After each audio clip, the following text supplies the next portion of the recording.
Hi y'all, it's your boy.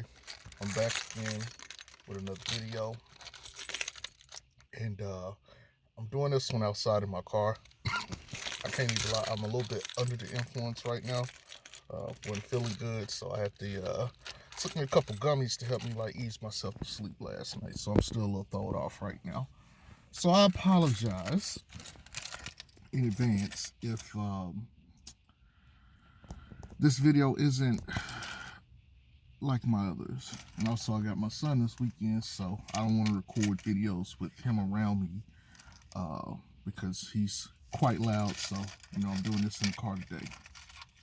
So y'all gonna have to forgive me. But anyways, the Pels training camp starts today, officially. And I think I've given you guys my overall predictions for the season. I predict the Pels to be a 9th or 10th seed, unless there's some kind of injury or major trades that happen along the way.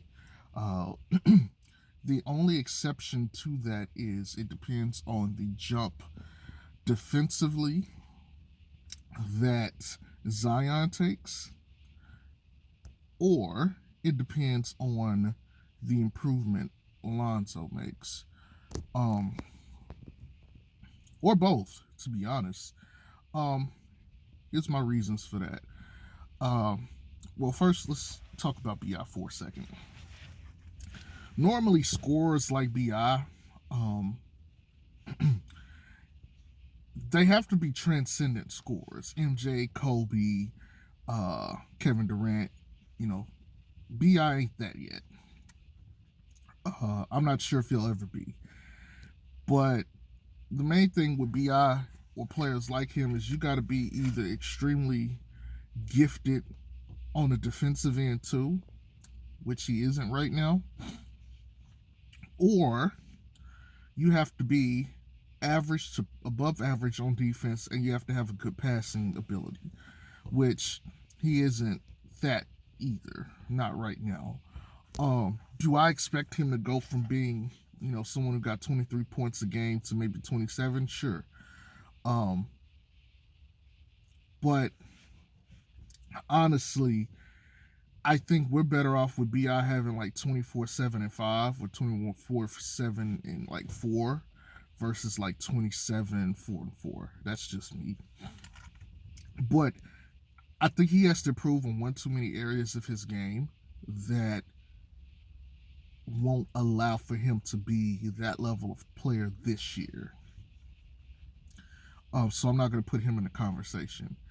But here's the thing. So if Zion's defense improves, we've seen that, two-way wings typically dominate the game on every level. So for him, his defense was so bad. Like, for as dominant as he is offensively last year, he gave up way too much. For as dominant offensively last year as he gave up too much defensively. And so the effect of his scoring was minimized due to the fact that his defense wasn't up to par. If he takes a leap defensively and he's a good defender, he automatically becomes an MVP level candidate, even if his scoring doesn't uptick. If his defense just catches up and he's like a good defender, like you could put him anywhere on the court, he can make plays, he can switch on several positions, he instantly is a more positive player on the court.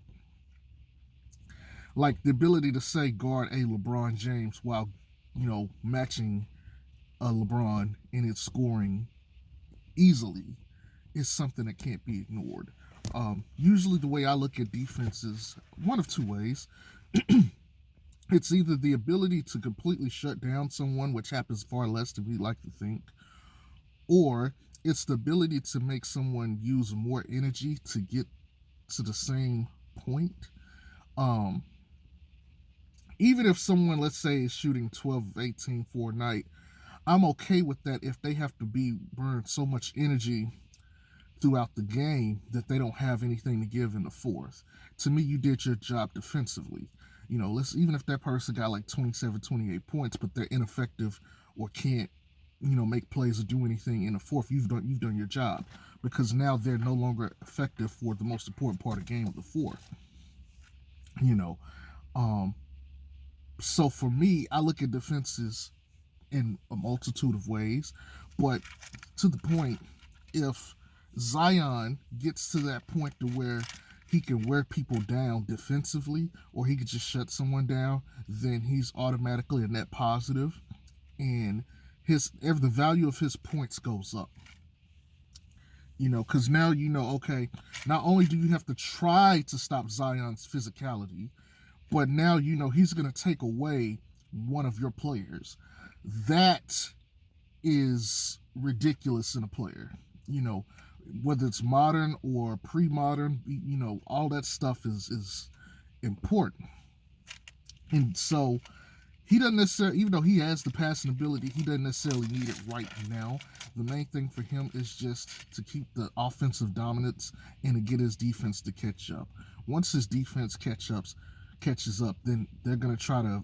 The next transition is the passing, but he's already a good passer. He has a good feel for the game, so he'll get better at that in time. And that comes with just being in the league longer and getting used to the league. But the main thing is the defense is what's going to cap him and his growth as a player. And you can't play wing and be like terrible defensively 9 times out of 10. Even Joker can manage to play some defense here and there, and he's usually not viewed as like a great defender. But when he's down there, playing bully ball or playing hard ball with others, he can play some defense. And now to the Lonzo Ball thing. We all know that Lonzo has all the other stuff. It's weird. He's like the player that he's the opposite of the player that has all the offenses and nothing else. He has all the everything else and not the offenses. So for him, he just really needs to improve the scoring this year on every level. The main things I'm going to look for in Lonzo is the mid-range, the attacking of the basket and getting to the foul line, and the free throws. The main thing is, and shooting off the dribble. But here's the thing. If he can't get to the line, if he refuses to get to the line, they already know he's not going to get his points. He has to be able to prove that he's going to go to the line and get the free throws. If he does that, then they have to play him completely differently. If he's gonna avoid the line, then you don't have to worry about him attacking the basket so much. Now, if his mid range improves, then defenses is gonna have to play him tighter on the wing and on the perimeter because okay, he can knock down the shots from three, but you could just say okay, outside of three, fuck him. Now you have to say, okay, he can knock down everything from the perimeter up into the baseline. And so their main thing is, okay, play him tight into the baseline and then, relax. But the main thing for him is the scoring. The free throws are going to be indicative of him. If he's still shooting in the low 50s, he's not going to want to attack as much, which is going to affect the rest of his game. He needs to be willing to get to the line and make free throws and hit those at enough of a level where he has to be respected or he has to respect his own self, and then that will improve the rest of his game. I like this, but again, some of the stuff I want to see from him: the mid-range, obviously attacking the basket, shooting off the dribble, also off-ball cutting. If you go look back to especially his Laker days with LeBron, there was a lot of off-ball movement. And I guess when you have someone who's on that level of passer, it's much easier to make the cut and know you're going to get rewarded for it. Last year, we didn't see as much cutting. But when he cut, he was pretty effective.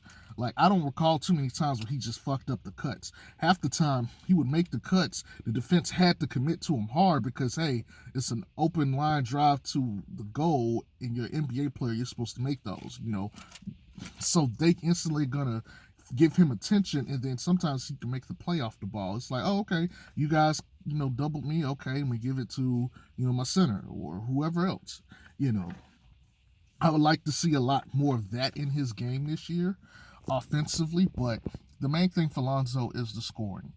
The scoring will uptick everything else. So I think right now he's kind of hard capped at a 7-6 or 7-7 guy until the scoring goes up. When the scoring goes up, his assist numbers and rebounding will go up. His assist numbers will go up because, one, he's now even more deadly on offense because he can create offense for others, which is pretty much what he's missing for the game. To take his passing to the next level. Ja Morant and Trae Young can create offense for others. They may not be on the level of passer that Lonzo is individually, but because their offensive gravity is so high, they get to create for others by virtue of commanding attention.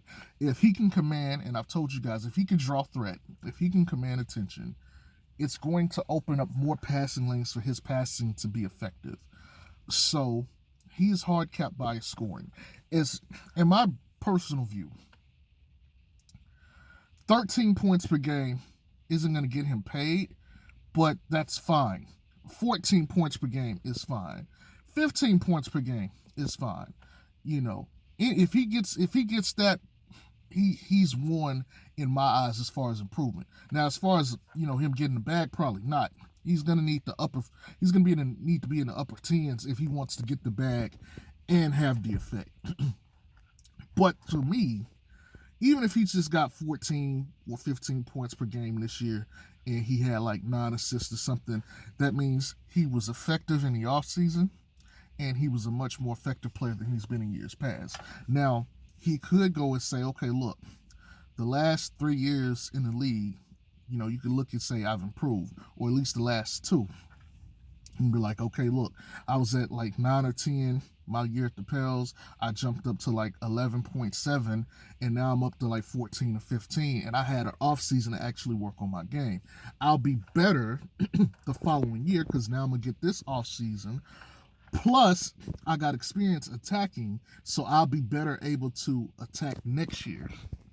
Plus, he could say, okay, my defenses have improved, or my passing has improved, and I've just become an overall better player. My potential is what you should pay me off of. He could do that if he got into the lower, bracket of numbers, but the main thing for him, if he wants to get paid, is he's going to have to be one of those 15 and 19 point per game players. Do I think he'll have like a 24 point per game season this year? No. But if he did it, would I be surprised? Absolutely not.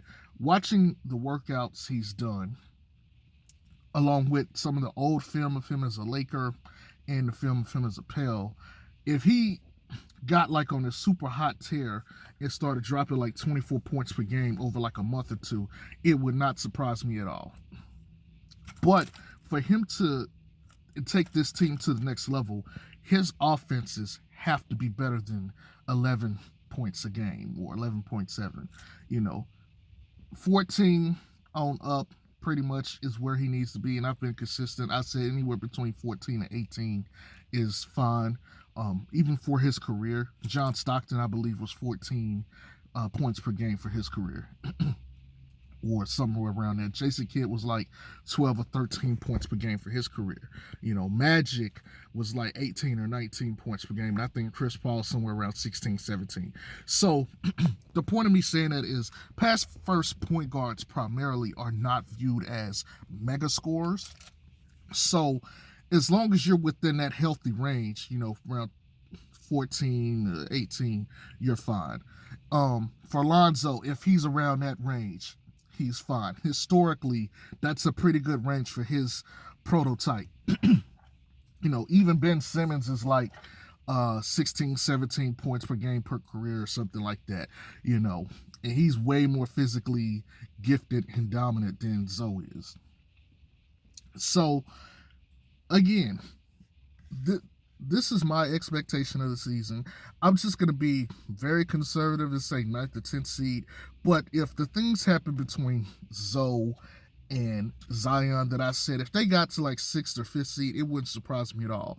Because they would be so dominant on the court with Brandon Ingram and with their support pieces, Steven Adams or Bledsoe or no. Speaking of, I need to make a video for now. I'll probably do that after this. But with that, with them being on the court and them being dominant, putting up those kind of numbers, that team it has way too many weapons to just sit idly by and be like a 10th or 9th seed. It's way too much talent. Like, that kind of talent is going to overcome experience. And so for me, in my personal opinion, if those things happen, yes, it would not shock me if they got to like a 5th seed or something like that, or anywhere up there. Uh, but anyway, that's my synopsis of it. Again, I'm not, and I know I talked very little bit about Bi, but I just don't think Bi, for historical context, I don't think that's him. One, I don't think it's in his personality, or his persons to be like this masterful defender. I think as long as he's a good defender, you know, that's fine. But I think that might be maybe 2 years down the road instead of this year. If he takes that jump or that leap, great. That only makes the team better, that makes him better, and that makes him more impactful. So this is your boy. Peace.